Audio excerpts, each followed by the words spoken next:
Hello বন্ধুরা, আমি এসেছিলাম আজ বৈকালে কাকরডাঙ্গা। তো কাকরডাঙ্গা এসে আমাকে এগরোল খাওয়ার ইচ্ছা করলো, তাই আমি দোকানে চলে এসেছি। কাকরডাঙ্গার ফণিসিং যাওয়ার মাঝে পড়ছে দোকানটি। তো আমি এগরোল অর্ডার করেছি, দাদাকে বললাম যে এগরোল বানানোর জন্য। তো দাদা বানিয়েছে, দেখি দাদা এগরোল বানিয়েছে। এটি হচ্ছে দাদার দোকান। তো আমি আর আমার বন্ধু এসছে, বন্ধু খেতে শুরু করে দিয়েছে।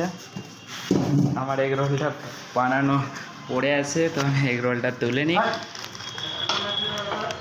দেখো এগরোলটা দেখি কেমন টেস্ট। আর বন্ধুরা, তোমরা লাইক করে শেয়ার করে আমার পাশে থাকো।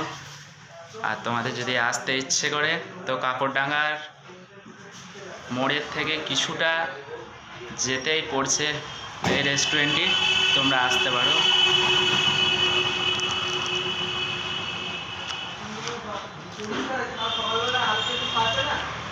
সেই টেস্ট।